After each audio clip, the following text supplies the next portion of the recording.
तो दोस्तों आज हम वन पीस के एपिसोड 1090 को एक्सप्लेन करेंगे। जिन व्यूअर्स ने भी पीस के पिछला एपिसोड नहीं देखा है उसका लिंक मैं डिस्क्रिप्शन और आई बटन दोनों में दे दूंगा, प्लीज जाकर जरूर देखिएगा ताकि आप कहानी की कंटिन्यूएशन को समझ सके। वन पीस के पिछले एपिसोड के एंड में एक बहुत बड़ा मॉन्स्टर लूफी के क्रू को निगलने ही वाला था। उस मॉन्स्टर को हम इस नए एपिसोड के फर्स्ट हाफ में साफ साफ देख पाते हैं दोस्तों। वो मॉन्स्टर सनी को निगलने के लिए समंदर से बाहर आ जाता है, लेकिन अपनी पहली कोशिश में वो नाकाम हो जाता है। उसी वक्त हम उस मॉन्स्टर को साफ साफ देख पाते हैं और ऐसा लगता है कि वो एक रोबोटिक मॉन्स्टर है, एक रोबोटिक शार्क जिसका नाम है मेका शार्क। मेका शार्क अपनी पहली कोशिश में नाकाम हो जाती है, उसके बाद वो सनी के पीछे लग जाती है। उसी वक्त लूफी, चॉपर और बोनी समंदर में गिर जाते हैं और बॉस जिम्बे उन तीनों को बचाने के लिए समंदर में कूद जाता है और समंदर में कूदने से पहले वो शिप को फ्रैंकी के हवाले कर देता है। जिम्बे समुद्र में कूदने के बाद लूफी और बाकियों को ढूंढने लग जाता है और कुछ समय के बाद वो सारे लोग उसे मिल भी जाते हैं। इधर फ्रैंकी सनी की कमान संभालता है, वो देखता है कि वो मेका शार्क कभी भी शिप का पीछा कर रहा है। इसके बाद फ्रैंकी शिप के एक नए गैजेट को रिवील करता है जिसका नाम होता है शिप बॉटम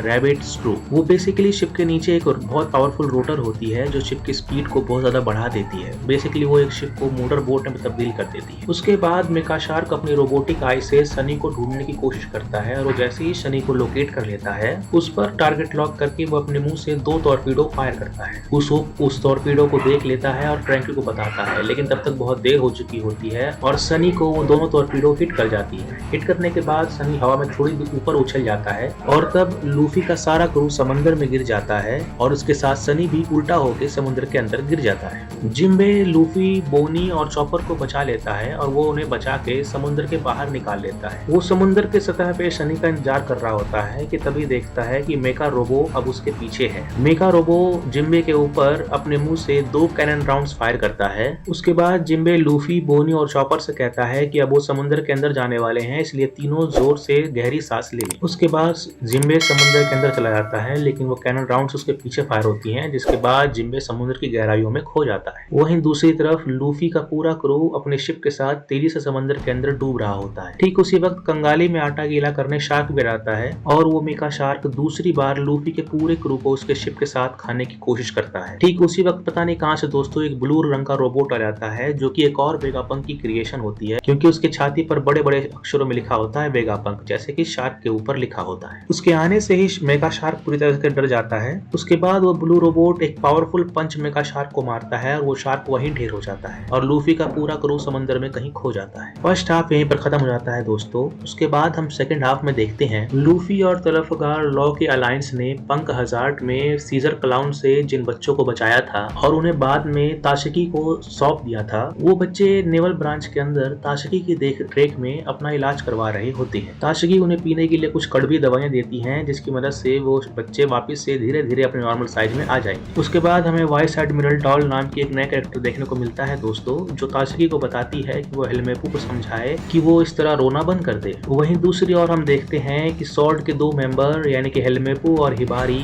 नेवी हेडक्वार्टर के रियर एडमिरल प्रिंस ब्रूस से कैप्टन कोबी को बचाने के लिए मदद मांग रहे होते हैं। वो दोनों बहुत रोते हैं और गिड़गिड़ाते हैं, मगर उस सब के बाद भी प्रिंस ब्रूस ये कह के मना कर देता है कि कोबी इस वक्त पायरेट आइलैंड पर है जो कि ब्लैक बियर्ड का घर है और हम वहां पर हमला नहीं कर सकते, क्योंकि वहां पर हमला करने का मतलब होगा मधुमक्खी के छत्ते में हाथ डालना। हेलमेपू रोते रोते कहता है कि एगहेड आइलैंड यहीं पास में है और हम वहां जाकर सेराफीम को ला सकते हैं, लेकिन उसके बावजूद प्रिंस ब्रूस मना कर देता है और वो कहता है कि हम इस बारे में और कुछ नहीं कर सकते। उसके बाद हम देखते हैं दोस्तों कि लूफी, चॉपर, जिम्बे और बोनी सही सलामत होते हैं और वो किनारे पर उतर के अपने कपड़े सुखा रहे होते हैं। ठीक उसी वक्त लूफी बोनी से कहता है कि तुम कौन हो, मैं तुम्हें नहीं जानता। बोनी ये सुनकर हैरान हो जाती है और वो कहती है कि वो भी लूफी की तरह वस्ट जनरेशन से है और वो भी कुछ साल पहले साबुंदी में थी। वो कहती है कि मेरा नाम है बोनी और मैं अब भी तुम्हारी दुश्मन ही हूँ। ये सुन के लूफी हंसने लग जाता है। उसके बाद बोनी लूफी से उसके गियर 5 के बारे में पूछती है